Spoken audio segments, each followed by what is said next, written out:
Hello guys, I welcome you all on The Catalyst, and today we will discuss 10th August current affairs. So let's continue with this session, and first and foremost we'll discuss some important article, that news article, and later we'll discuss 10 important MCQs, that is multiple choice questions. So on daily basis you will have 10 questions along with this series, so that आपके previous जितने भी important questions है वो सब cover होते रहें और साथ ही साथ में अदर एमसीक्यू सीरीज भी पैरेलल में चलती रहेगी। तो चलिए शुरुआत करते हैं, let's continue with the session. और यहाँ पर जो पहला आर्टिकल है that is in front of you, और वो हाल ही में जो एन.वी. रमना हैं, who is the chief justice of India, उन्होंने ये बात बोली है कि भारत में कहीं ह्यूमन राइट्स का हनन सबसे ज्यादा हो रहा है, या ह्यूमन रिस्क पर राइट्स का जो सबसे ज्यादा रिस्क है वो पुलिस स्टेशन पे। तो ये पुलिस स्टेशंस जो हैं, बहुत से केसेस भी हुए, टॉर्चर के बाद में बहुत सारे लोगों की मृत्यु भी हो गई। स्टिल बहुत ही कम ऐसा देखा गया कि पुलिस अधिकारियों के खिलाफ कोई कार्रवाई हुई हो। तो इन सब के चलते हमें क्या है, इन सब के चलते एक पैटर्नाइज्ड तरीका यहाँ पर इजाद करना होगा। तो व्हाट इज इट, क्या है ये, अभी हम लोग देख लेते हैं। तो यहाँ पर देखिए ह्यूमन राइट्स एट रिस्क, और इन्होंने बोला if we want to remain as society governed by rule of law, यदि हम वाकई में एक ऐसी सोसाइटी बनना चाहते हैं जहां पर रूल ऑफ लॉ हो, it is important for us to bridge the gap accessibility to justice between highly privileged and most vulnerable. जो इस समाज के सबसे निम्नतम तबके, संवेदनशील जो ग्रुप हैं, उनको भी जुडिशियल एक्सेस मिले, और साथ ही साथ में प्रिविलेज जो लोग हैं उनको तो ऑब्वियसली मिलता ही है फॉर ऑल। तो उनके बीच में जो गैप है वो खत्म होना चाहिए। Must remember that the realities of socio economic diversity which prevails in our nation. हमारे देश में जितनी socio economic diversity, we can not see in any of the nation such type of diversity, language, dialect, culture, caste, creed. So this is the huge and humungous in any country, that is India. So cannot ever be reason for denial of the rights. ये बिल्कुल सही बात है कि यदि इतना vast country है तो हमने एक ऐसी डेमोक्रेसी बनाई है, जुडिशियल सिस्टम इतना स्ट्रांग है कि डिनायल ऑफ द राइट्स कभी नहीं होना चाहिए, फिर चाहे पुलिस टॉर्चर में किसी व्यक्ति की मृत्यु हो जाए एटसेट्रा। तो बहुत से एडवाइस यहां पर दिए गए, हम लोग डिटेल में इस आर्टिकल को देखेंगे। सो चीफ जस्टिस ऑफ इंडिया ने कहा है कि सबसे ज्यादा जो हाईएस्ट थ्रेट है वो कहीं पर है ह्यूमन राइट्स की, डिग्निटी की, विच आर सैक्रोसेंट, जो बहुत ही इंपॉर्टेंट, सैक्रोसेंट का मतलब पवित्र हैं, उसके बाद भी क्या है, हाईएस्ट थ्रेट यहां पर देखने को मिल रही है कस्टोडियल वायलेंस। जब भी कोई व्यक्ति जेल में चला जाता है या फिर उसे पुलिस जब हिरासत में ले लेती है, तो वहां जो वायलेंस है primarily refers to violence in police custody and judicial custody. आपने देखा होगा even the court has not given its verdict but still they are beating them. So ये सब जो केसेस हैं वो एज सुन एज पॉसिबल खत्म होने चाहिए। इट मे बी मेंटल और फिजिकल इन नेचर। आप जानते हैं किस तरह का एनवायरमेंट है। एक दो बार कभी मैं जैसे फॉर एग्जाम्पल कभी मेरा फोन चोरी हो गया था, and I am talking about 2011, then I have seen what kind of torture is was going on there. मतलब यू डोंट बिलीव इट कि ये सब भी हो सकता है क्या, ऐसा कुछ मैंने जो जेलों में देखा। तो देखिए this include method of physical torture on victim. So physical में क्या है, फिजिकल टॉर्चर तो करते ही हैं। Physiological, it include mental torture for intense depriving a person of food, खाना ही नहीं दे रहे। It is also include threat and humiliation of the victim, उनकी के ऊपर बहुत ज्यादा जातियां करना, धमकी देना। सेक्सुअल केस में इट एम्प्लॉयड थ्रो रेप और सोडोमी। कई बार ये भी देखने को मिलता है कि रेप कर रहे हैं, या सोडोमी का मतलब हो गया sexual intercourse. It is directed towards the social and psychological harassment of the victim. तो इस प्रकार से फिजिकल, फिजियोलॉजिकल जिसमें मेंटल हो गया, और सेक्सुअल, इस प्रकार के हैरेसमेंट पुलिस में, जो पुलिस स्टेशन है वहां देखे जाते हैं। तो डेटा क्या कहता है इस पर, क्या डेटा है, तो देखिए according to the national crime NCBR, NCRB national crime record bureau data ये कहता है कि 2001 से 2018 के बीच में केवल और केवल 26 पुलिसमैन को ही कन्विक्टेड करार दिया गया of the custodial violence despite 1727 death being recorded in India. Bharat में टोटल डेथ इतनी रिकॉर्ड की गई, दैट इज रिकॉर्डिंग, कुछ तो चीजें रिकॉर्ड में ही नहीं है। तो यहां पर फिर भी जो है ये तो जेल की बात है, तो मोस्टली यहां पर रिकॉर्डिंग में होगा, लेकिन ओनली 26 पुलिसमैन वर कन्विक्टेड। तो यहां पर उनको बचाने का पूरा प्रयास किया जाता है और ये तो दोषी ठहराए गए हैं। किस लेवल पर उन्हें दोष सिद्धि हुआ और किस लेवल पर उनको ट्रायल किया गया है, वो तो एक फर्दर स्टेप है। After from custodial that more than 2000 human rights violation cases were also recorded against police between 2000 to 2018। तो यहां पर देखिए 2000 से ज्यादा ह्यूमन राइट वायलेशन नोटिस किए गए, रिकॉर्ड किए गए, and only 344 policeman were convicted for those cases. तो यहां पर भी 2000 में से 344 पुलिसमैन ही कन्विक्ट किए गए इन केसेस में। 75% of people who died in police custody were tortured. ये देखा गया कि जो 75% मौतें हुई हैं जेलों में, उनमें से जो टोटल मौतें हुई उनमें 75% को टॉर्चर किया गया। तो यहां पर what all are the safeguard provided by the constitution, IPC, CrPC वगैरह सेक्शन के तहत क्या क्या जो है सेफगार्ड्स किसी भी कन्विक्ट को प्रोवाइड किया गया। तो सबसे पहला और सबसे इंपॉर्टेंट जो आर्टिकल 20 है, right to protection against the conviction of offences. किसी भी व्यक्ति को सेम केस के लिए एक बार सजा दी जा सकती है, एक ही जुर्म के लिए 2 बार सजा नहीं दी जा सकती। हाँ, एक ये चीज हो सकता है कि मान लीजिए मैं किसी ऐसी ऑर्गेनाइजेशन में काम कर रहा हूं और वहां पर मान लीजिए कोई भी व्यक्ति है किसी एक ऑर्गेनाइजेशन में काम कर रहा है, उस ऑर्गेनाइजेशन में उसने कोई क्राइम किया, क्राइम के केस में आईपीसी की धारा उस पर लग गई, लेकिन इस व्यक्ति के ऊपर वो जिस ऑर्गेनाइजेशन में काम कर रहा है वो एक स्ट्रिक्ट स्टेप ले सकती है, उन्हें या तो बर्खास्त कर सकती है और बहुत सारे स्टेप्स होते हैं। तो ये जो स्टेप्स की बात कर रहे हैं यहां पर ये डबल जियोपार्डी नहीं माना जाएगा। This will not be considered double jeopardy. एक जुर्म के लिए किसी व्यक्ति को एक ही बार सजा मिल सकती है, 2 बार नहीं मिल सकती है। तो ये एक बहुत ही इंपॉर्टेंट रूल है। Is it clear? तो ये है article 20 according to the constitution. Now 21 provides very important, super important है ये, और आपको पता होगा 19 और 20 जो होते हैं वो एक बार को रद्द नल हो जाते हैं जब इमरजेंसी लागू होती है। यस और no?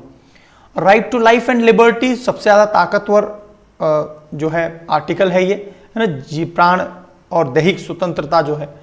Right to protection against arrest and detention in certain circumstances, ये इंपॉर्टेंट, जैसा मैंने आपको पूरा डिटेल में डिस्कस भी किया था। Even the framer of the constitution, उन्होंने इससे सबसे ज्यादा प्रताड़ित हुए, उन्होंने सबसे ज्यादा इसकी मार झेली है। स्टिल बी आर अंबेडकर ने कॉन्स्टिट्यूशन को तो ऊपर रखा ही है, सबसे ऊपर तो कॉन्स्टिट्यूशन है ही भारत देश में। और कॉन्स्टिट्यूशन किसने प्रोवाइड किया है? कॉन्स्टिट्यूशन वी द पीपल, हमने, है ना, हमेशा ये बात हमेशा याद रखना, कॉन्स्टिट्यूशन जो है वो हम लोगों के द्वारा बनाया गया। और उसके बाद में यहां पर आर्टिकल 22 ये कहता है कि, और ये जरूरी भी है कि यदि देश पे किसी भी फॉरेन रिलेशन खराब हो रहे हो, सॉवरेनिटी इंटीग्रिटी का कोई ऐसा प्रश्न हो, जैसे भी हाउस अरेस्ट में आपने देखा होगा सेपरेटिस्ट पार्टीज को, है ना, उमर अब्दुल्ला वगैरह को, नेशनल कॉन्फ्रेंस इत्यादि को, इनके लोगों को जेल में रखा गया ताकि वहां पर आसानी से डेमोक्रेटिक वैल्यूज पहले स्थापित कर दी जाए। फाइनली डिलिमिटेशन जो परिसीमन आयोग है वो अपना काम करे और फाइनली वहां पर इलेक्शन होंगे, तो एक तरह से पूरी तरह से डेमोक्रेटिकली हस्तांतरण देखने को मिलेगा। तो इसके अलावा जो कोड ऑफ क्रिमिनल प्रोसीजर है 1973, है ना, सीआरपीसी, इसके तहत section 46, 49 of the code protect those under custody. यहां पर ये 2 सेक्शन याद रखेंगे आप, सेक्शन 46, 49, सीआरपीसी जो 1973 का, ये 2008 में अमेंड किया गया कि कस्टडी के अंदर उन्हें प्रोटेक्शन मिलेगी जो भी व्यक्ति को जेल में भेजा गया, who are not accused for the offence punishable with death और लाइफ इम्प्रिजनमेंट, और who are not accused of offence, किस ऑफेंस के लिए, जिनके लिए डेथ या लाइफ इम्प्रिजनमेंट मिले, उनके अलावा यहां पर ये रखा गया who are not accused of. ठीक है, तो इन लोगों को टॉर्चर से बचाया जा सके इसके लिए भी सीआरपीसी में ये 46-49 प्रोविजन। इंडियन पीनल कोड में section 330, section 331, section 348 were enacted to curb the tendency of policeman to resort to torture to extract confession, मतलब उन्हें बलपूर्वक मनवा देना कि आपने ही जुर्म किया है। इस टेंडेंसी को रोकने के लिए इंडियन पीनल कोड में सेक्शन 330, 331, 348 और यहां पर 46, 49, तो ये 2 पॉइंट्स आपके एग्जाम के लिए सुपर इंपॉर्टेंट है। You must remember that, you must note it down it. 2 cases आते हैं यहां पर, Munshi Singh Gautam and other versus state of Madhya Pradesh. Supreme court ने रूल दिया कि dehumanisation torture assault in alarming proportion raise serious question about the credibility of rule of law। तो यहां पर Munshi Singh Gautam and other versus state of Madhya Pradesh में जरूर याद रखना कि डीह्यूमनाइजिंग टॉर्चर को रोकने के लिए और अलार्मिंग प्रोपोर्शन जो है यहां पर सीरियस क्वेश्चन है अपने आप में कि लॉ एंड ऑर्डर का जो प्रश्न यहां पर खड़ा होता है कि जो कस्टडी में है उसके ऊपर किसी प्रकार का टॉर्चर ना हो। So and rule of law and administration of the criminal justice system, भले ही वो क्रिमिनल है लेकिन उसके साथ भी जस्टिस होना चाहिए, जितना उसने किया है वो उसका सजा मिले, और यदि वो अपने आप को सुधार रहा है तो उसको सुधारने के लिए कारावास का एक्चुअल मतलब होता है रिफॉर्म, सुधार लाना उस व्यक्ति में, है ना, रिफॉर्मिज्म जो है वो बहुत important point. So Ramamurthy versus state of Karnataka, the Supreme Court which upholding fundamental rights of prisoner identified torture or ill treatment in prison as area that need reform। Ramamurthy और स्टेट ऑफ कर्नाटका का जो केस था उसमें सुप्रीम कोर्ट ने बोला था कि जो क्रिमिनल हैं उनके भी अपने अधिकार होने चाहिए जिसमें टॉर्चर और इल ट्रीटमेंट ना हो, प्रॉपरली आइडेंटिफाई किया गया। इस क्षेत्र में सबसे ज्यादा सुधार की आवश्यकता है। ये अपने आप में एक कस्टोडियल टॉर्चर जो है ये सुपर इंपॉर्टेंट क्वेश्चन है। इसके अलावा मैंने आपसे जो रिसेंटली डिस्कस किया था रेट्रोस्पेक्टिव जो टैक्स के बारे में हमने बात की थी, वोडाफोन वाला केस देखा था और कैन इंडिया के बारे में देखा था, वो बहुत ही ज्यादा इंपॉर्टेंट केस है। इस पर जरूर प्रश्न बनने की संभावना है क्योंकि जिस समय पर फ्रांस की गवर्नमेंट सीज करने को बोल ही रही थी कि जितने भी इंडियन एसेट्स फ्रांस में हैं उन्हें सबको सीज कर लिया जाए, इवन हमारी जो दूतावास है एम्बेसी उसको भी सीज किया जा सकता था, और एयर इंडिया इसके भी जो भी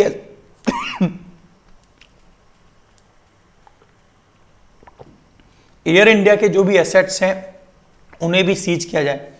तो हमने फाइनली उसमें बदलाव ला दिया, बिल लेकर आए गए हैं हम लोग, आपसे मैंने वो डिस्कस किया था, तो वो भी एक इंपॉर्टेंट क्वेश्चन है, याद रखना, ठीक है। Although India has signed the, अब देखिए भारत ने United nation convention against torture in 1997 में हमने रेटिफिकेशन किया था, हमने ये सब साइन किए हुए हैं। Entire prison system is inherent opaque, पूरी तरह से अपारदर्शी, मतलब कुछ भी दिखाई नहीं देता कैसे क्या चल रहा है, एंटायर प्रिजन सिस्टम में क्या हो रहा है, राइट, तो कोई ट्रांसपेरेंसी नहीं है। Prakash Singh guideline in 2006 has recommended that constitution of an independent complaint authority to inquire into police misconduct, कि यहां पर यदि कंप्लेंट होने पर एक इंक्वायरी जरूर होनी चाहिए, और वो है रिकमेंड किया गया इनके द्वारा कि पुलिस जो मिसकंडक्ट कर रहे हैं उसको इंक्वायर किया जाए। However this is not been implemented by many states, लेकिन ये जो प्रकाश सिंह गाइडलाइन थी 2006 में, इसे कई राज्यों ने माना नहीं है। पुअर विटनेस प्रोटेक्शन रिजीम, और विटनेस जो है ना, ये सबसे बड़ा इश्यू तो यही है, विटनेस आकर खड़ा नहीं होता है, who will say anything against police system. तो ये अपने आप में एक बहुत इंपॉर्टेंट पॉइंट है। Poor witness protection regime. India does not have any anti-torture legislation and is yet criminalized custodial violence while action against culpable official remains illusionary। तो ये केवल illusion है कि हम जो कल्प्रिट है उसके साथ जो टॉर्चर हो रहा है उसे रोकने में नाकाफी स्टेप्स हैं, क्योंकि किसी प्रकार का कोई लेजिस्लेशन नहीं है। India also fails in bringing the much desired prison reform and prison continue to be affected by poor condition। आज भी prison में आपको हालत पता है किस प्रकार से। आप जस्ट एक कंपैरिजन करेंगे, कभी आप एक पिक्चर देखिए कि Indian jails and American jails, तो आपको वहां पता चलेगा कि कितने वेल सैनिटेशन अमेरिकन जेल हैं, और भारत में आप देखेंगे तो चूहा भी वही है, बहुत मतलब वहीं पर जो है इवन एक्सक्रीटास वगैरह भी वहीं वो वेस्ट वगैरह निकाल रहे हैं। तो ये एक बहुत ही टफ सिचुएशन है इंडिया में, है ना। और वहां पर फिर जो राइट टू लाइफ की कहां बात आ रही है, बताइए कहां है राइट टू लाइफ, क्योंकि इस प्रकार के एनवायरमेंट में यदि कैदियों को रखा जाएगा, ओवर क्राउडिंग है, एक्यूट मैन पावर शॉर्टेज है, मैन पावर की कमी है, minimal safety against harm in the prison, कोई भी किसी को चोट पहुंचा देता है। आप तो इवन मूवीज में भी देखते हैं कि कितना कॉमनली वहां पर इस तरह से जो है एक दूसरे के गैंग वार कई बार जेल में ही हो जाती है। सो implementation of law commission of India 273, बहुत ही इंपॉर्टेंट बात बोली है इन्होंने। इम्प्लीमेंटेशन ऑफ लॉ कमीशन ने 273वीं जो अभी रिपोर्ट आई है, the report recommended that those accused of committing custodial torture beat policeman, किसी ने भी जो है ना अक्यूज्ड कोई भी दोषी है जो कस्टोडियल टॉर्चर कर रहा है पुलिसमैन, चाहे वो मिलिट्री हो या पैरामिलिट्री पर्सनल हो, should be criminally prosecuted instead of facing mayor administrative action. केवल और केवल एडमिनिस्ट्रेटिव एक्शन या ऊपर के अधिकारी ने कुछ एक्शन ले लिया, यहां तक ये नाकाफी होगा। यहां पर उनके ऊपर पूरा प्रोसिक्यूशन चले, एस्टेब्लिशिंग एन इफेक्टिव डेटरेंट, और यही निवारक का काम करेगा, रोकने का काम करेगा उन्हें। तो ये एक सुपर इंपॉर्टेंट टॉपिक है आपके एग्जाम के लिए। आपको मल्टीपल डायमेंशंस यहां पे क्लियर हो रहे होंगे। पुअर विटनेस प्रोटेक्शन रिजीम, ये बहुत इंपॉर्टेंट पॉइंट है, और क्या माली हालात है जेल की, ये हमें बिल्कुल पता होना चाहिए। सो इंप्लीमेंटिंग 11 पॉइंट गाइडलाइन, तो देखिए एक तो प्रकाश सिंह गाइडलाइन आपको पता होनी चाहिए। फिर देखिए 11 point guideline mention in the DK Basu case by the supreme court. 11 जो पॉइंट गाइडलाइन दी गई थी उन्हें फॉलो किया जाए। Prison reform are required for ensure humane condition, कम से कम मानवीय कंडीशन तो सिक्योरिटी के लिए, पीपल की कस्टडी में जिस प्रकार वो रहते हैं। India should ratify the UN convention against torture, India को यूएन कन्वेंशन अगेंस्ट टॉर्चर है उसको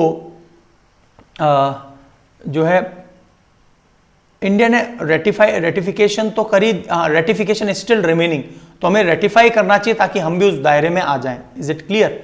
तो ये सारे पॉइंट्स हैं कस्टोडियल टॉर्चर पर। आई थिंक आपको पूरा एक पिक्चर यहां पर समझ में आ गया होगा। चलिए अब अगला एक और पॉइंट पर हम लोग बात करने वाले हैं। So the next article is IPCC, intergovernmental panel on climate change report forecast of future of severe weather.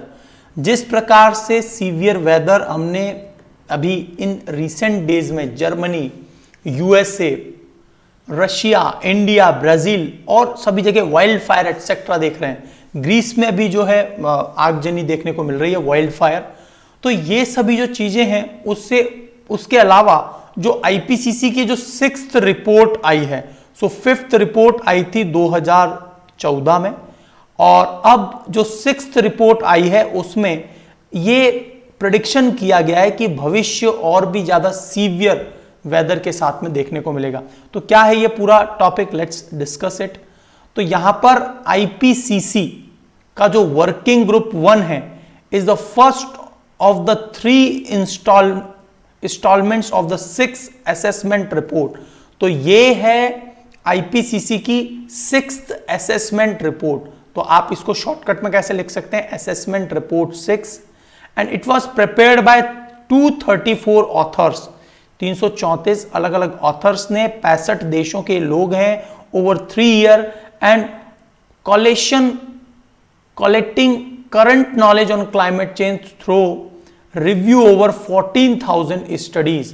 तो अलग अलग जो स्टडीज होती हैं with the help of satellites and many more things, बहुत से सेंसर्स जो काम कर रहे हैं मेट्रोलॉजिकली एंड एक्सेट्रा, उन सब की रिपोर्ट पर जब रिसर्च किया इन ऑथर्स ने अलग अलग देशों के, और यहां पर फर्स्ट 3 मतलब इसके टोटल 3 पार्ट हैं, उनमें से फर्स्ट इंस्टॉलमेंट अभी रिलीज किया गया।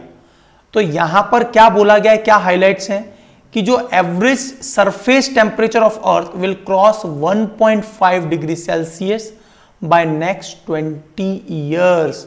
1.5 डिग्री सेंटीग्रेड तो हम आने वाले 20 सालों में क्रॉस कर देंगे।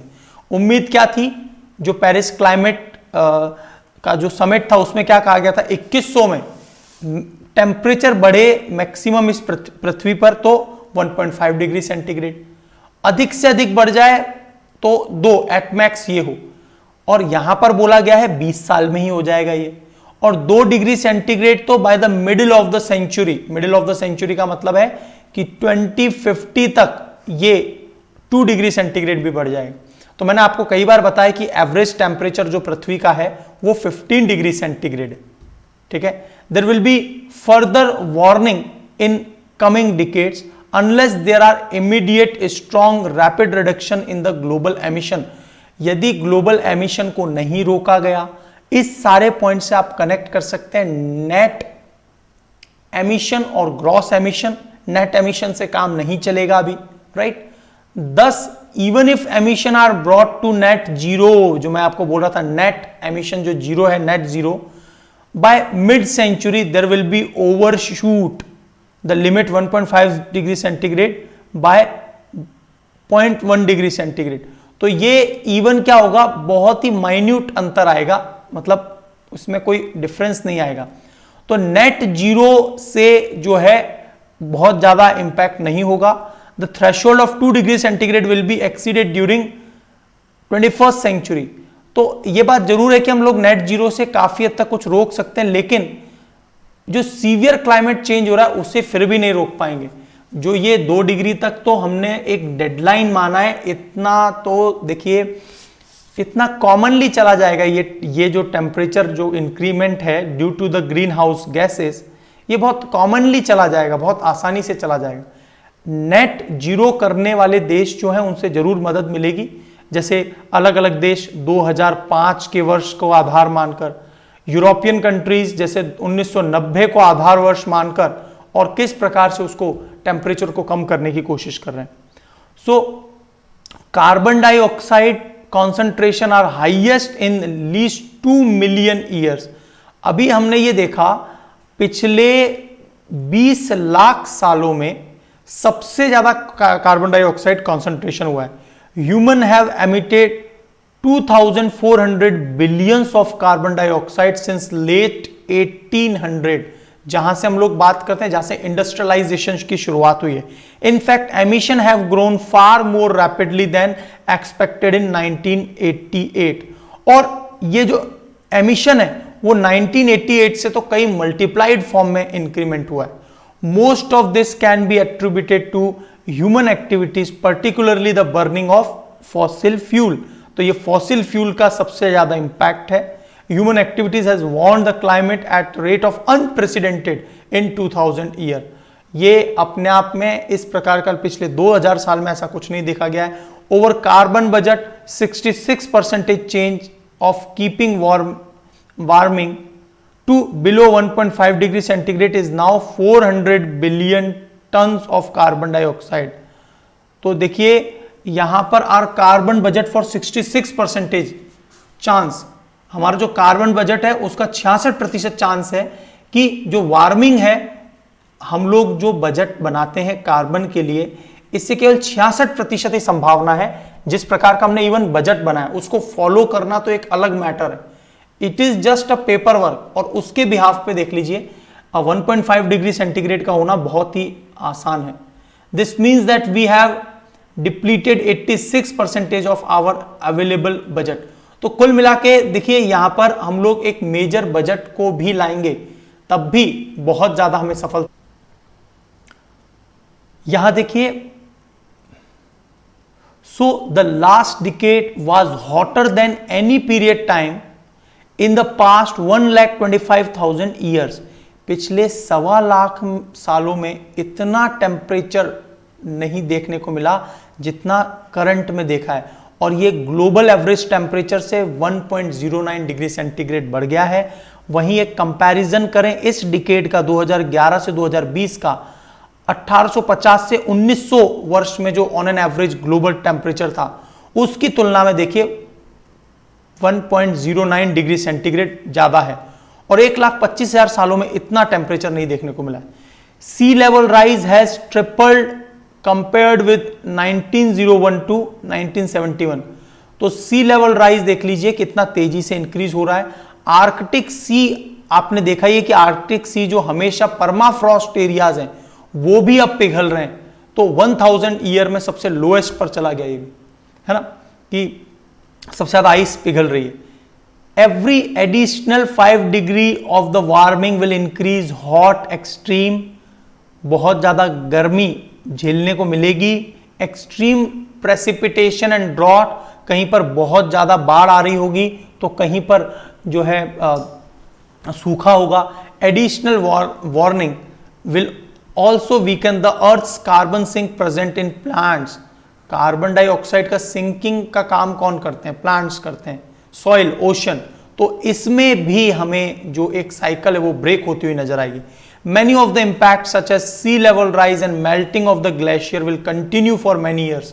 तो ये लगातार पिघलता चला जाएगा और बहुत सारे द्वीप समूह इत्यादि डूबते चले जाएंगे। तो यहां पर ये हाइलाइट्स हैं बहुत इंपॉर्टेंट। इस आईपीसीसी का जो फर्स्ट इंस्टॉलमेंट आया है AR6 का, ठीक है, असेसमेंट रिपोर्ट 6। तो आईपीसीसी क्या है? It is a international body for assessing the science related to change. जो भी चेंज हो रहा है उससे रिलेटेड ये असेसमेंट करती है बॉडी। 1988 में इसकी स्थापना हुई थी world meteorological organization and UNEP, United Nation environment programme के द्वारा, providing the policy makers with regular assessment. और जो साइंटिफिक बेसिस है क्लाइमेट चेंज में, जैसे कि हमने पढ़ा कि 235 ऑथर्स उन्होंने रिपोर्ट तैयार की, अलग अलग 14,000 अलग अलग रिपोर्ट्स पर रिसर्च करके। आईपीसीसी और फर्दर जो रिस्क है उसको मिटिगेट करना, नए जो नियम है उसको अडॉप्ट करना, एडाप्टेशन एंड मिटिगेशन, ये बहुत इंपॉर्टेंट पॉइंट है आईपीसीसी की।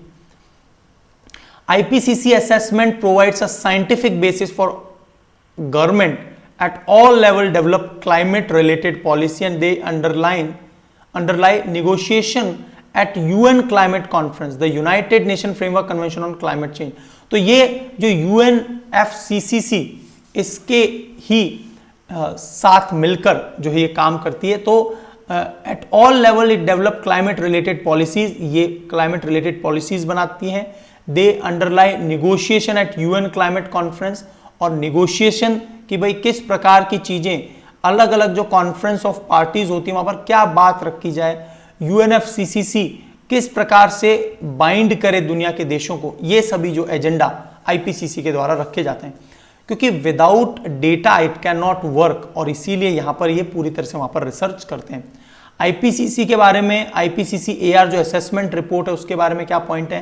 देखिए, the climate science body of the United nation produce a climate science report every 7 year और सो, हर 7 वर्षों में। जैसे अब कब आ रहा है? 2021 में आ रही है। इससे पहले कब आई थी? 2014 में आई थी, और ये 2014 में 5th रिपोर्ट थी। अब कौन सी रिपोर्ट है? 6th रिपोर्ट है, right. The IPCC prepares comprehensive assessment report, बहुत ही डिटेल्ड लार्ज स्केल पर जो है एक्सपर्ट्स के साथ में मिलकर scientific, technical and socio economic knowledge के आधार पे on climate change. It impact the future risk, क्या फ्यूचर रिस्क है? Reducing the rate at which climate change is taking place, किस गति के साथ में क्लाइमेट चेंज काम कर रहा है, कितना तेजी से हो रहा है, उन सबके इंपैक्ट और लॉन्ग टर्म में क्या होगा उन सबको। However IPCC does not conduct its own research, खुद की रिसर्च नहीं करती है। ये जो है इस यहाँ पर कुछ ऑथर्स वगैरह हैं वो यहाँ पर रिसर्च करते हैं। The assessment report release by IPCC in 2014, fifth in the series and such report. तो ये हो गई आईपीसीसी की असेसमेंट रिपोर्ट। आईपीसीसी क्या है और आईपीसीसी की 6th रिपोर्ट के फर्स्ट इंस्टॉलेशन में क्या क्या बात बताई गई, ये बहुत ही इंपॉर्टेंट पॉइंट है। Climate change it is alarming time now, right. अगला टॉपिक है क्लाइमेट चेंज से रिलेटेड ही देख लीजिए आप कि wild fires are ravaging parts of Greece. Greece जो कि एक मेडिटेरेनियन ओशन में देश है और यहां पर जो एक आइलैंड है Evia called Euboea, right, Euboea, it is the second largest Greece island in the area. ये ईविया जो है वो दूसरा सबसे बड़ा आइलैंड है और यहां पर रिसेंटली वाइल्ड फायर्स देखी गई क्लाइमेट चेंज के कारण। It separated from Boeotia in mainland of Greece by the narrow Euripus strait. तो देखिए ईविया जो है यूरिपस स्ट्रेट से अलग होता है और ये ग्रीस ये देश है जहां पर एथेंस, राजधानी एथेंस है। एथेंस में ही आपको याद आ रहा होगा सिविलाइजेशन, ग्रीक सिविलाइजेशन। और इसके अलावा बहुत से छोटे मोटे द्वीप समूह है ग्रीस के आसपास, जैसे Logos, Patras, Aigio, Peloponnese, East Mani, Evia, Varympompi, Attica, Athens और रोड्स। ये रोड्स बहुत इंपॉर्टेंट है। और ग्रीस का टर्की देश से बहुत से विवाद है, याद रखना। और साइप्रस को लेकर भी विवाद है। जो साइप्रस यहां पर नीचे आइलैंड आता है वहां पर टर्की के जो हाइड्रोकार्बन्स मिले हैं तो टर्की उसके अपना रीजन मान रहा है उन हाइड्रोकार्बन को एक्सप्लोर करने के लिए। तो अभी बहुत बड़े हाइड्रोकार्बन्स के भंडार वहां मिले। और ग्रीस के पास में ये एजियन सी, तो लोकेशन क्लैरिटी जरूर पता होनी चाहिए आपको। ईविया क्या है, एक आइलैंड है ग्रीस में और यूरिपस स्ट्रेट से अलग होता है, ठीक है। चलिए, हाल ही में एक और आइलैंड चर्चा में था, एगालेजा आइलैंड। और ये आइलैंड है पार्ट ऑफ मॉरिशियस, मॉरिशियस का हिस्सा है ये। और अराउंड ये 1000 किलोमीटर डिस्टेंस पर है मॉरिशियस, लेकिन है मॉरिशियस का हिस्सा, ठीक है।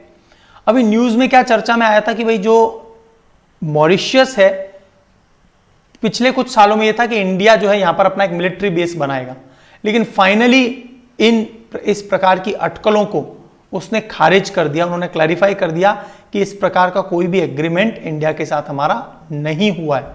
तो ये पॉइंट आपको जरूर याद रखना है, एगालेजा island, is it clear.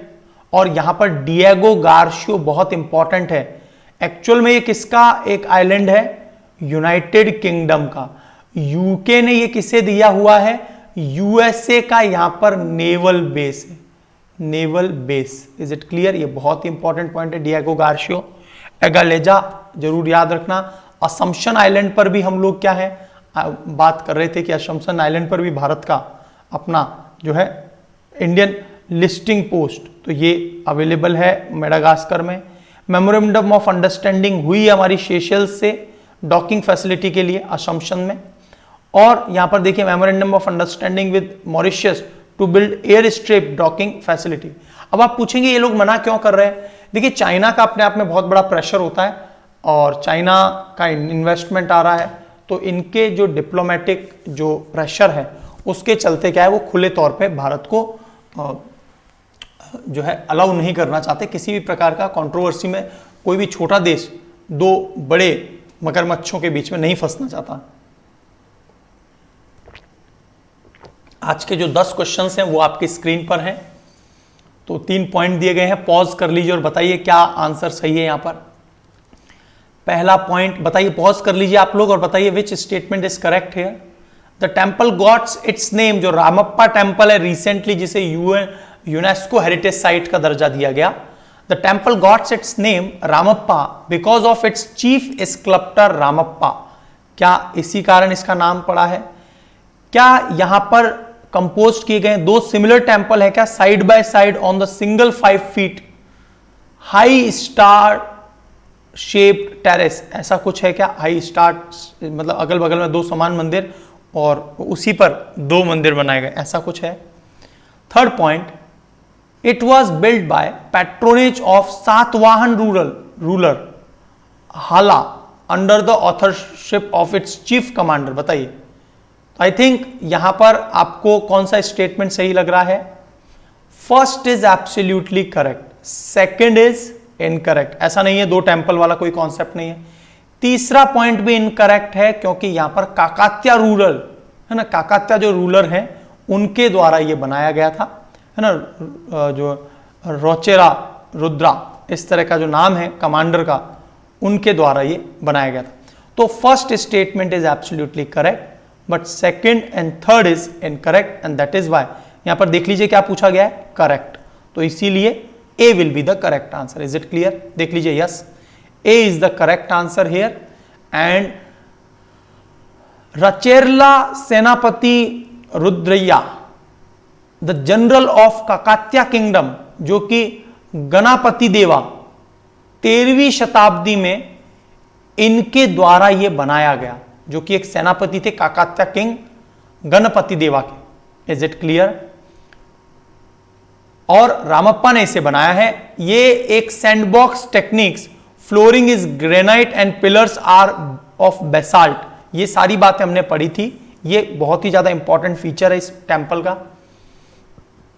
Lower part of temple is of red stone से बना हुआ है, while the white gopuram is build with the light bricks that reported float on water. ये बहुत इंपॉर्टेंट बात है कि जो ऐसी ईंटें जो पानी पर तैर सकती हैं, और ये बहुत ही ज्यादा स्पेशल फीचर है इसका। अगेन मार्को पोलो, जो कि एक इटालियन ट्रैवलर थे, उन्होंने काकात्या किंगडम के बारे में, इस मंदिर के बारे में बोला था कि the brightest star in the Galaxy of temple, कि जो आकाश गंगाएं, इन मंदिरों की जो आकाश गंगाएं, जितने भी पृथ्वी पर मंदिर हैं उनमें से सबसे चमकता हुआ तारा, जैसे ब्राइटेस्ट प्लैनेट हम किसे कहते हैं बताइए? Brightest planet is of Venus. Venus को हम लोग ब्राइटेस्ट प्लैनेट कहते हैं, राइट? चलिए, तो अगला प्रश्न आपकी स्क्रीन पर है। आपके लिए क्वेश्चन है, चंद्रशेखर आजाद के बारे में 3 स्टेटमेंट दिए गए, 1, 2 एंड 3। स्टेटमेंट को पढ़िए और यहां पर सबसे खास बात आपसे पूछा गया है करेक्ट वन, कौन सा सॉल्यूशन जो है करेक्ट है। तो बताइए, क्या वो स्वदेशी मूवमेंट में एक्टिवली पार्टिसिपेट किया करते थे क्या? दूसरा पॉइंट है, क्या 1925 का जो काकोरी कॉन्स्पिरेसी था, काकोरी षड्यंत्र, उसमें ये इन्वॉल्व थे क्या? He was often used pseudonyms Bhanu Simha when signing pamphlet issued as commander in the chief of HSRA। HSRA याद आ रहा है आपको? चंद्रशेखर आजाद, भगत सिंह, बटुकेश्वर दत्त, ये जो जितने भी थे, उन्होंने जो है एक HSRA सोसाइटी की स्थापना की थी। हिंदुस्तान सोशलिस्ट रिपब्लिक एसोसिएशन, इसका नाम क्या है? Hindustan socialistic Republic association. तो बताइए इसमें से क्या सही है? देखिए, नो डाउट सेकंड पॉइंट तो एब्सोल्युटली करेक्ट है। काकोरी कॉन्स्पिरेसी में ही वाज द पार्टिसिपेंट, बिल्कुल इन्होंने ये इन्वॉल्व थे। फिर जो ये भानु सिम्हा, जो स्यूडोनिम का मतलब होता है छदम नाम, किसी का जैसे कुछ नाम रख देते हैं ना, तो यहां पर HSRA में देखिए, भानु सिम्हा तो एक ऑथर ने भानु सिम्हा नाम रखा था रविंद्रनाथ टैगोर का, नॉट चंद्रशेखर आजाद का। यहां पर इनका नाम था बलराज, आई थिंक कुछ Balraj, yes, his pseudonym is Balraj when he was signing pamphlet issued as commander in chief of HSRA। और HSRA क्या है? शॉर्ट नोट लिख दीजिए, GS पेपर 1 के लिए इंपॉर्टेंट है, HSRA। इससे पहले ये ऑर्गेनाइजेशन किस नाम से जानी जाती थी, राइट? तो देखिए यहां पर पहला पॉइंट तो बिल्कुल करेक्ट है, पहला point sorry, second point absolutely correct है, थर्ड पॉइंट इनकरेक्ट है। जब हम थर्ड को इनकरेक्ट करते हैं तो ये भी इनकरेक्ट हो जाता है, ये भी इनकरेक्ट हो जाता है और ये भी इनकरेक्ट हो जाता है। तो बचता क्या है? ये। अब चाहे वन और सही हो या नहीं हो, आपका आंसर ओनली 2 आएगा। इस प्रकार के भी कई बार प्रश्न पूछे जाते हैं कि स्वदेशी मूवमेंट में इन्होंने कुछ मतलब एक्टिवली तो नहीं करते थे, लेकिन हाँ बचपन में इन्होंने किया था। जैसे नॉन कॉपरेशन मूवमेंट में जब वो 15 साल के थे, असहयोग आंदोलन में इन्होंने पार्टिसिपेट किया था। 1925 में काकोरी कॉन्स्पिरेसी में ये शामिल थे। शॉर्ट नोट लिख दीजिए, काकोरी कॉन्स्पिरेसी किससे रिलेटेड थी। और भानु सिम्हा रविंद्रनाथ टैगोर का नाम था, जो गुरुदेव जिन्हें हम लोग कहते हैं, ठीक है। तो इनका जन्म 1906 में भावरा अलीराजपुर डिस्ट्रिक्ट में, Alirajpur district it is located in Madhya Pradesh, ठीक है। तो भावरा में हुआ है इनका, ठीक है, 1906 में। चलिए अगला प्रश्न है जो हमने बहुत डिटेल में डिस्कस भी किया था, overseas citizenship of India. Card should hold a valid passport of another country. क्या ये जरूरी है क्या? जो भी अप्लाई कर रहा है उसके पास वैलिड पासपोर्ट होना चाहिए। सेकेंड है individual those parents grand parent hold citizenship of Pakistan, Afghanistan और Bangladesh are not eligible to apply. बताइए क्या वो जिनके माता पिता दादा दादी बांग्लादेश के नागरिकता रखते हैं वे आवेदन करने के पात्र नहीं हैं, ऐसा कुछ है क्या? बताइए। तो पहला वाला पॉइंट तो बिल्कुल बिल्कुल सही है कि आपके पास कोई एक वैध किसी भी देश का, मान लीजिए यूएसए का कोई भी सिटीजनशिप ले ली किसी ने, भारत का वो ओसीआई चाहता है, तो यूएसए की वैध नागरिकता हो तो वो अप्लाई कर सकता है। लेकिन दो देश हैं पाकिस्तान और बांग्लादेश, यदि वहां के लोग हैं तो उन्हें नहीं दिया जाएगा, लेकिन आवेदन तो कर ही सकते हैं। तो यहां पर क्या बोल रहा है? Are not eligible to apply. तो देखिए पहला पॉइंट तो सही है, यहां पर अफगानिस्तान के लोग कर सकते हैं। Second point is incorrect here, ठीक है। तो यहां पर करेक्ट पूछा गया था, तो only one is the correct answer. तो देख लीजिए individual whose parents and grandfather parents hold citizenship of Pakistan and Bangladesh, not Afghanistan, इसीलिए the second statement is incorrect here. Is it clear? ये हमने पढ़ा है, पूरी तरह से डिस्कस किया था। अगला प्रश्न भी ओवरसीज सिटीजनशिप ऑफ इंडिया पर है। And overseas citizenship of India facilitates visa free travel to India, rights to residency and participation in business and educational activity in country. तो क्या वीजा फ्री ट्रैवल होता है इनको? हमने सब कुछ डिस्कस किया, ये आपको याद आ रहा होगा। राइट्स ऑफ रेजिडेंसी, रुकने का अधिकार है क्या इनको? पार्टिसिपेशन इन बिजनेस, क्या बिजनेस कर सकते हैं? एजुकेशनल एक्टिविटीज इन कंट्री, ये कर सकते हैं क्या? क्या ये मिनिस्ट्री ऑफ एक्सटर्नल अफेयर की scrutinise every OCI application? OCI application को क्या ministry of external affair scrutinise करता है? If a person is prove to have disrespected the Indian constitution, the OCI is immediately cancelled. तो बताइए यहां पर कौन से स्टेटमेंट सही हैं? हिंदी इंग्लिश दोनों में दिया हुआ है, पॉज कर लिया कीजिए जरूर आप लोग।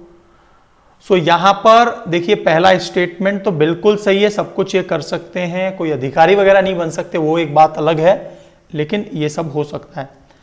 अब ये विदेश मंत्रालय के अंडर नहीं, होम मिनिस्ट्री के अंडर में क्या होता है? स्क्रूटिनाइज होता है ओवरसीज सिटीजनशिप ऑफ इंडिया की जो एप्लीकेशन है, ठीक है। तो सेकेंड स्टेटमेंट इनकरेक्ट हो गया। थर्ड स्टेटमेंट बिल्कुल सही है, ये तो हमने पढ़ा है कि संविधान का अनादर करने पर ओसीआई तुरंत रद्द हो जाता है। 1 and 3 is correct, so A will be the correct answer. Second statement will not be correct.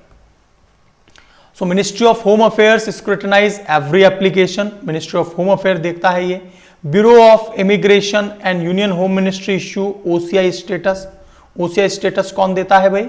Union Home Ministry। और यहां पर ये सब है। Spouses of Indian origin person is also eligible for OCI। तो जो वाइफ है या हस्बैंड है उसके लिए भी ये एलिजिबिलिटी है कि उसको भी ओसीआई मिलेगा। If a person is prove to have disrespected the Indian constitution then his OCI card will be immediately cancelled. अगला प्रश्न आ रहा है आपकी स्क्रीन पर, PM care for children scheme. The scheme has launched for support of empowerment of COVID affected children. क्या इसके लिए लाई गई थी? क्या इस स्कीम के तहत चिल्ड्रन को 3,500 रुपए पर मंथ दिए जाएंगे क्या? बताइए which statement is correct? PM care, PM cares हमने बहुत डिटेल में पढ़ा है, बताइए, पॉज कीजिए, आंसर दीजिए। तो देखिए ये तो कहीं पर भी नहीं लिखा, यहां पर 4-5 प्रोविंसन थे जिसमें से उन्हें 18 साल की उम्र के बाद में एजुकेशन वगैरह में उनको कोई मदद मिलनी है। इसके अलावा जो आत्मनिर्भर भारत जो बजट, आत्मनिर्भर भारत बजट तो अलग हो गया, वेरी इंपॉर्टेंट जो आयुष्मान स्कीम है उसके तहत उन्हें जो है एक सिक्योरिटी भी दी जाएगी। किस प्रकार की कि जो इंश्योरेंस है वो। तो फर्स्ट स्टेटमेंट तो करेक्ट है, सेकंड इनकरेक्ट है। A will be the correct answer. Is it clear? A सही आंसर। द स्कीम ये लॉन्च की गई थी किसके द्वारा? For support and empowerment of COVID affected, मतलब जिनके माता पिता दोनों एक्सपायर हो गए इस पेंडेमिक के दौरान। तो ये है एलिजिबिलिटी क्राइटेरिया कि दोनों पेरेंट्स लॉस्ट हो गए हों और सर्वाइविंग पेरेंट और लीगल गार्जियन उनके ड्यू टू कोविड-19 सपोर्टेड अंडर द स्कीम। तो यहां पर सर्वाइविंग पेरेंट्स और लीगल गार्जियन अडॉप्टिव पेरेंट्स यदि उनकी मृत्यु हो गई है उस केस में इनको ये मिलेगा जो है लाभ। और वो क्या है? फिक्स डिपॉजिट कर दी जाएगी उस बच्चे के लिए 10 लाख की। Will be allocated each of these children from PM care fund, PM care fund से उन्हें दिया जाएगा। This corpus will be used given monthly stipend from 18 साल से लेकर नेक्स्ट 5 ईयर्स तक पहुंचने तक उन्हें स्टाइपेंड दिया जाएगा। ही और she will get corpus amount as lump sum of the personal and professional use. 10 साल तक का जो एजुकेशन, स्कूल एजुकेशन, 11 से 18 साल का school education government residential school, Sainik school वगैरह में उन्हें पढ़ाया जाए। Support for the higher education, उसके लिए भी सपोर्ट असिस्टेंस मिलेगा, ठीक है लोन वगैरह की फैसिलिटी है। और PMJAY जो आयुष्मान भारत स्कीम है उसके तहत 5 लाख का इन्हें कवर मिलेगा। यह है पीएम केयर्स स्कीम। अफगानिस्तान से कौन कौन से देश बाउंड्री शेयर करते हैं? पहले तो ये आपको पता होना चाहिए क्योंकि अफगानिस्तान बहुत ज्यादा चर्चा में, मैपिंग के रूप में प्रश्न जरूर आ सकता है। तो हम लोग अभी मैप देखने वाले हैं। और इसके अलावा तजिकिस्तान, ईरान, चाइना या पाकिस्तान कौन सा लॉन्गेस्ट बॉर्डर शेयर करता है? बताइए। Can you imagine it? या आपने देखा हो कभी मैप अच्छे से? तो the correct answer here is Pakistan के साथ अफगानिस्तान की सबसे लंबी बॉर्डर लगती है। देख लीजिए अफगानिस्तान ये है, so this Durand line is longest, ये सबसे बड़ी है। ईरान की, उसके बाद में ईरान का नंबर आता है, इसके बाद में तुर्कमेनिस्तान से, उज्बेकिस्तान से और तजिकिस्तान से। तजिकिस्तान और इस रीजन में तो आपको पता ही है कि यहां पर रशियन ब्रोकर्ड आर्म्ड फोर्सेस वगैरह आई हुई हैं और वो तालिबान को यहां पर कंट्रोल करने की कोशिश कर रही है कि तजिकिस्तान वगैरह में तालिबान का एक्सपेंड ना हो जाए। तो अफगानिस्तान बॉर्डर तजिकिस्तान देखिए किस किस से टच हो रहा है? पाकिस्तान से। यदि भारत के पास आज भी वो पीओके वाला क्षेत्र होता तो हमसे भी 80 किलोमीटर डुरंड लाइन भारत से भी मिलती थी, ठीक है। करंटली जो है एक्चुअल बात करें तो नहीं मिलती है क्योंकि वो अभी करंट में हमारे कंट्रोल में नहीं है। So Turkmenistan, Uzbekistan to north, Iran, right. Longest border in Afghanistan, तो ये अफगानिस्तान के साथ में पाकिस्तान की है 1510 माइल्स में, राइट। सेकंड क्वेश्चन आ रहा है वोल्फ वॉरियर डिप्लोमेसी। अभी मैंने आपसे बहुत डिटेल में चर्चा की थी इसके बारे में। बताइए कौन सा देश है ये? कौन सा देश है जो सलामी स्लाइसिंग करता है? क्या है सलामी स्लाइसिंग का मतलब? क्या है wolf warrior diplomacy? Salami slicing. और क्या है चेकबुक डिप्लोमेसी? Chequebook diplomacy.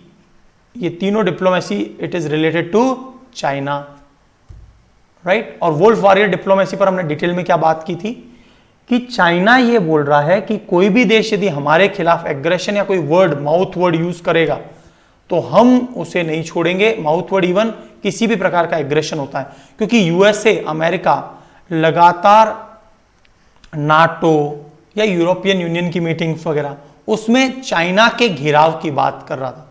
और मैंने आपको पूरा डिटेल में बताया था कि वोल्फ वॉरियर में जो यहां पर वोल्फ वॉरियर का जो सेकंड मूवी आया था 2015 में वो पूरी तरह से एग्रेसिव था। उसी तरह से अब जो है चाइना भी एग्रेशन के तौर पे मूव करेगा। तो Chinese diplomat to defend Chinese national interest often in controversial way. तो यदि चाइना की मूवी में जिस प्रकार से डिस्क्राइब किया गया है कि चाइना के जो डिप्लोमेट है वो नेशनल इंटरेस्ट को सबसे पहले रखेंगे और यदि उस पर कोई आंच आती है तो वो बिल्कुल कंट्रोवर्शियल तरीके से वो जो है ना रिप्लाई करेंगे, ठीक है, वो अभी डरने वाले नहीं है, इस प्रकार का tone. It reinforces a presumed transition of Chinese diplomacy from conservative. आपको याद आ रहा होगा माउथ से तुंग की मैंने आपको पॉलिसी बताई थी, जिसमें से शांत रहिए, काम रहिए, लो प्रोफाइल रहिए, है ना, ऐसी पूरी मैंने आपको जब क्लास ली थी तब बताया था। तो फ्रॉम कंजर्वेटिव, पैसिव, लो की टू असर्टिव, प्रोएक्टिव, एंड यहां पर अब हाई प्रोफाइल की बात कर रहे हैं, प्रोएक्टिव रहो, है ना, पहले लो प्रोफाइल की बात कर रहे थे, ठीक है। चलिए तो आपको तीनों पॉइंट, सलामी स्लाइसिंग, वॉल्फ वॉरियर पॉलिसी और साथ ही साथ में चेकबुक डिप्लोमेसी, सब तीनों चाइना की ही पॉलिसीज, डिप्लोमेटिक पॉलिसीज। दो पॉइंट्स आपके बहुत ही इंपॉर्टेंट हैं ड्रिंकिंग वाटर से रिलेटेड। Central government assistance to state for rural water supply begin. तो क्या सेंट्रल गवर्नमेंट की जो मदद राज्यों को रूरल वाटर, ग्रामीण एरिया में पानी की सप्लाई के लिए 1972 में क्या लॉन्च किया गया था, national rural drinking water programme, क्या इसे 1972 में लॉन्च किया गया था। सेकेंड पॉइंट है the government of India has restructured and subsume the ongoing national rural drinking water programme into Jal Jeevan mission. तो क्या इसे रिस्ट्रक्चर्ड किया गया अभी हाल ही में national rural drinking water programme को। तो देखिए यहां पर बताइए क्या आंसर सही है। सेकंड स्टेटमेंट बिल्कुल सही है, इसे एक अम्ब्रेला प्रोजेक्ट जल जीवन मिशन, और इस पर मैंने आपको डिटेल में बात की है। यदि आप योजना मैगजीन वाले लेक्चर्स देखेंगे तो वहां पर मैंने जल जीवन मिशन को पूरे डिटेल में डिस्क्राइब किया है। इसके अलावा रूरल ड्रिंकिंग वाटर प्रोग्राम, देखिए ये 1972 में नहीं, सेंट्रल गवर्नमेंट ने अपनी जो असिस्टेंस वगैरह दी रूरल वाटर से सप्लाई से रिलेटेड इस स्कीम के तहत, ये था 2008 में। तो ये फर्स्ट स्टेटमेंट इनकरेक्ट है। सो ओनली 2 इज करेक्ट। यहां पर करेक्ट ही पूछा है, इस पर गोला मार्क कर लिया कीजिए, करेक्ट पूछा या incorrect. Is it clear? So only 2 is correct here. The central government assistance to the state for the rural water supply begins in 1972 with the launch of accelerated rural water supply। तो मैंने आपको यही बोला था, इस scheme के तहत जो है 2008 में शुरुआत की गई। उससे पहले इसे किस नाम से जाना जाता था? Accelerated rural water supply. National rural drinking water programme ये 2008-9 में शुरू हुआ था, बिल्कुल ठीक है। Which was centrally sponsored scheme and fund sharing between, तो ये थोड़ा सा पॉइंट 2009 याद रखना, मैंने 2008 बोला है वहां पर। The government of India has restructured and subsumed the ongoing national rural development drinking water programme. ये जल जीवन मिशन के तहत लाया गया to provide functional household tap connection, है ना, टैप कनेक्शन होंगे to every rural household, हर घर नल से जल स्कीम के द्वारा, ठीक है। अगला प्रश्न है आपकी स्क्रीन पर, जल जीवन मिशन, बहुत ही सिंपल क्वेश्चन है, किस नोडल मंत्रालय के द्वारा ये चलाया जा रहा है? बहुत ही सिंपल है, बताइए, है ना। So absolutely C will be the correct answer, ministry of Jal Shakti. जल शक्ति मंत्रालय ने ये बोला कि प्रति व्यक्ति 55 litre functional household tap water connection से प्रोवाइड किया जाएगा 2024 में सभी ग्रामीण नागरिकों को, और ये सबसे इंपॉर्टेंट बेसिक नीड है। हमने एमपी लैड्स पढ़ा था, याद आ रहा है? एमपी लैड्स स्कीम क्या थी भाई? इसमें सबसे पहले जो ये 5 करोड़ रुपए हैं उनमें सबसे ज्यादा जो ये बेसिक स्कीम है जैसे ड्रिंकिंग वाटर, ये सबसे इंपॉर्टेंट है। पानी का पहुंचना लोगों तक एजुकेशन से भी ज्यादा इंपॉर्टेंट है, यस और no. Finally we came to the last question of today's class and world trade organization WTO, क्या स्टेटमेंट सही है बताइए? 1, 2 एंड 3 पढ़िए और बताइए क्या सही है। क्या जेनेवा स्विट्जरलैंड में मुख्यालय है? वर्ल्ड ट्रेड ऑर्गेनाइजेशन को पहले क्या बोलते थे? GATT, है ना। What is the full form of GATT? General agreement on trade and traffic, right. It is a intergovernmental organization that mainly promotes international monetary and finance system. Its top decision making body is the ministerial conference which is composed by all member states। बताइए which statement is correct here? ध्यान से पढ़िए, किसी प्रकार की कोई गलती नहीं होनी चाहिए। बताइए which statement is correct here?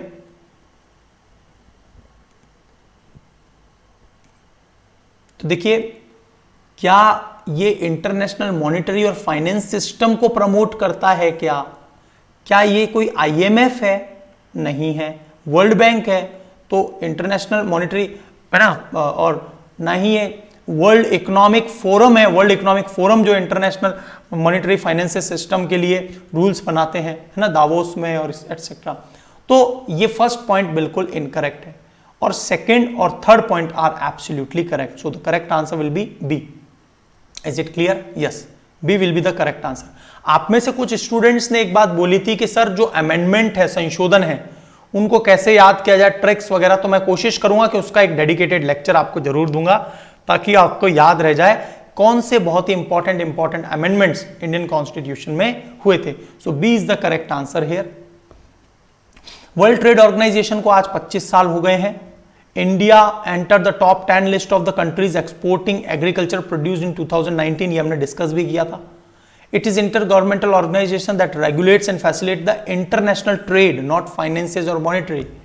So financial stability and monetary cooperation के लिए तो IMF होता है, ठीक है।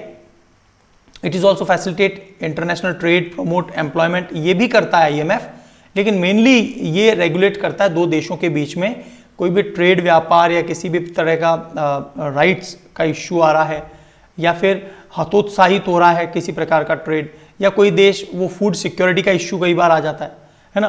भारत क्या होता है, कई बार बहुत ज़्यादा टैरिफ लगा देगा, तो वो क्या हो रहा है, किसी एक देश के ट्रेड को नुकसान पहुंचा रहा है। और चूंकि हमने इस ट्रेटी पर सिग्नेचर किया हुआ है, we are legally bind to it, तो हमें इसके जो इंटरनेशनल लॉज हैं उसको मानना होगा। वर्ल्ड ट्रेड ऑर्गेनाइजेशन का हेडक्वार्टर लोकेटेड है जेनेवा, स्विट्जरलैंड में। आपके जो भी प्रश्न हैं, मैं डेली बेसिस पर आपके उन प्रश्नों को भी लेता चलूंगा, ठीक है। तो यहां पर ये पॉइंट क्लियर हो गया है। आपकी एक और क्लास करंट अफेयर एमसीक्यूज से रिलेटेड आ जाएगी। रोज मैं चाह रहा हूं ज्यादा से ज्यादा एमसीक्यूज आपको करवाऊं ताकि आप वहां पर एग्जाम में बहुत कॉन्फिडेंट फील करें। तो it's top decision making body, ministerial conference होती है यहाँ पे, is compose all the member state, usually convene biannually, consensus is emphasised in all decision, हर 2 साल में ये होती है, ठीक है।